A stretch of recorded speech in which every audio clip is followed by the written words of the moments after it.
Assalamualaikum warahmatullahi wabarakatuh. Anak-anakku sekalian, kelas 6 yang berbahagia. Pada kesempatan kali ini, Pak Guru akan menyampaikan materi tentang binatang halal dan binatang haram. Khususnya pada kesempatan kali ini, kita akan belajar bersama tentang membiasakan mengkonsumsi binatang halal dan juga tata cara menyembelih binatang. Pada kesempatan minggu lalu, kita sudah belajar tentang pengertian binatang halal dan juga jenis-jenis binatang halal. Mari kita simak materi yang pertama, membiasakan mengkonsumsi binatang halal.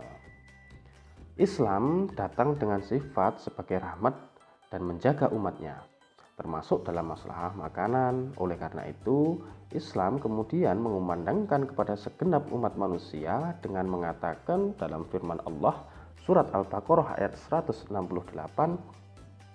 A'udzubillahi minasyaitonirrajim, Bismillahirrahmanirrahim. Ya ayyuhan nasu kulu mimma fil ardi halalan thayyiba wa la tattabi'u khutuwatis syaitan innahu lakum aduwwum mubin.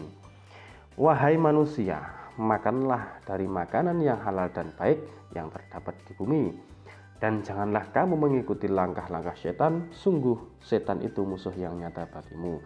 Di sini Islam memanggil semua manusia supaya suka makanan, hidangan atau binatang yang baik untuk dimakan, yang telah disediakan oleh Allah di dalam bumi beserta isinya. Jadi jangan sampai kita sebagai umat Islam khususnya memakan makanan yang haram, dan juga kita juga tidak diperbolehkan mengharamkan makan makanan yang telah dihalalkan oleh Allah.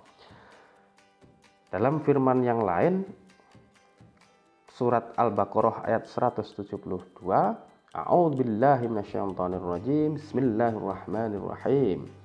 Ya ayyuhalladzina amanu kulu min thayyibat ma razaqnakum washkuru lillahi in kuntum iyyahu ta'budun. Wahai orang-orang yang beriman, makanlah dari rezeki yang baik yang kami berikan kepada kamu, dan bersyukurlah kepada Allah jika kamu hanya menyembah kepadanya. Artinya, di sini sudah jelas dalam Al-Qur'an bahwa kita dituntut, diwajibkan untuk memakan makanan yang halal, dan kita diwajibkan untuk meninggalkan dan menjauhi makanan-makanan yang haram, tak terkecuali terkait dengan makanan yang berbentuk binatang, daging, ataupun yang sejenisnya. Oke, kita lanjutkan kepada materi yang kedua, yaitu tentang tata cara penyembelihan binatang. Tentu adik-adik, anak-anakku sekalian sudah paham, sudah pernah melihat di masyarakat atau di lingkungan atau di keluargamu, orang atau bapak kalian semua menyembelih binatang. Nah, perlu diketahui, dalam Islam menyembelih binatang sangat dianjurkan untuk dilakukan dengan baik dan lemah lembut. Di dalam Islam, menyembelih binatang itu tidak hanya mematikan binatang saja, akan tetapi dalam Islam yang harus diutamakan adalah sesuai dengan syarat dan ketentuan syariat Islam. Kemudian yang kedua, harus juga kita memperhatikan adab. Jadi nanti setelah ini, slide ini Pak Guru jelaskan tentang syarat-syarat, kemudian adab dalam menyembelih binatang. Kemudian yang berikutnya adalah harus dilakukan dengan baik dan lemah lembut. Tidak boleh ketika kita menyembelih binatang dengan gerusa-gerusu ataupun dengan kasar, itu juga tidak diperbolehkan. Lebih baik kita lakukan dengan baik dan lemah lembut. Yang berikutnya adalah kita tidak menyakiti sebelum menyembelih. Contoh, ketika mau menyembelih ayam jago itu kemudian kita adu, kita tarungkan dulu, itu tidak diperbolehkan, karena itu termasuk menyakiti binatang. Selanjutnya adalah tentang rukun penyembelihan hewan. Dalam rukun itu ada 3 rukun yang harus ada dalam menyembelih hewan. Yang pertama adalah penyembelih atau orang yang menyembelih, ini harus ada. Kemudian yang kedua adalah hewan yang akan disembelih. Kemudian yang ketiga adalah alat yang digunakan untuk menyembelih. Berikutnya kita jelaskan tentang syarat-syarat untuk penyembelih hewan. Jadi seseorang yang menyembelih hewan itu ada syaratnya. Apa syarat yang pertama? Syarat yang pertama adalah harus Islam. Jadi orang Islam boleh menyembelih binatang. Kalau orang di luar Islam boleh menyembelih binatang, akan tetapi hukumnya tidak sah atau tidak halal. Kemudian yang kedua adalah tentang syarat yang kedua berakal. Orang yang menyembelih hewan itu harus berakal. Artinya di sini bukan orang gila, hilang ingatan, ayan dan lain sebagainya. Kemudian syarat yang ketiga adalah harus mumayyiz. Mumayyiz itu mampu dan bisa membedakan antara yang hak dan yang batil, yang sah dan yang tidak, yang halal dan yang haram. Syarat berikutnya yang harus ada adalah syarat bagi hewannya. Jadi yang pertama tadi penyembelihnya, yang kedua adalah syarat hewannya. Syarat hewannya adalah 1, binatang yang akan disembelih adalah binatang halal untuk dimakan dagingnya. Contohnya ayam, kambing, kerbau, unta, dan sejenisnya. Jadi hewannya pun harus halal. Dasar hewannya pun sudah halal. Kemudian syarat menyembelihnya juga harus halal. Kemudian yang kedua, binatang tersebut juga harus dalam keadaan hidup dan sehat, bukan bangkai. Nah, namun di pelajaran sebelumnya kita sudah menjelaskan bahwa diperbolehkan makan bangkai terkecuali 2 bangkai, yaitu apa yang diperbolehkan dimakan, yaitu 1 bangkai ikan dan juga bangkai belalang. Selain 2 bangkai tersebut tentunya diharamkan atau tidak diperbolehkan untuk dimakan. Kemudian syarat yang ketiga adalah syarat alatnya. Alat tersebut harus tajam. Nah, kemudian terbuat dari besi, baja, batu, atau bisa juga bambu.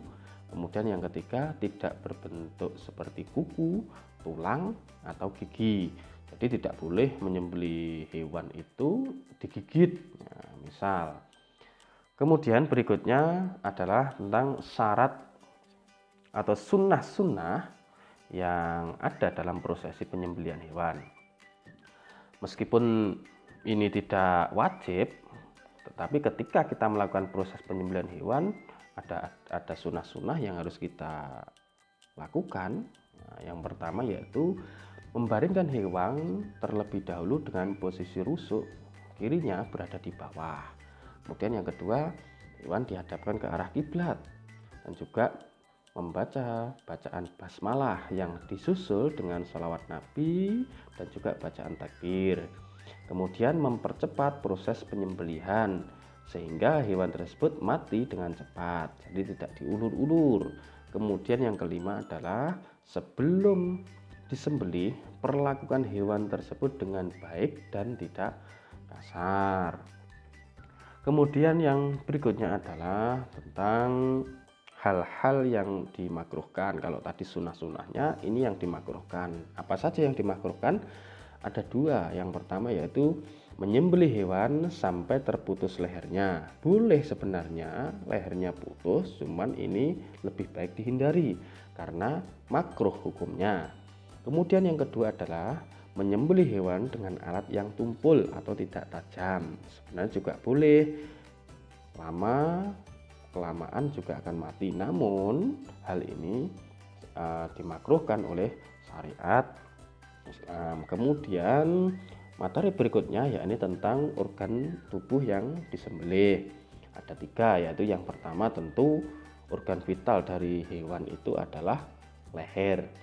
Nah, kemudian yang kedua saluran pernafasan, dan yang ketiga adalah saluran makanan serta urat nadi yang utama dari hewan tersebut. Jadi tidak boleh menyembelih binatang itu dari kakinya, itu bukan menyembelih namanya ya, itu memotong.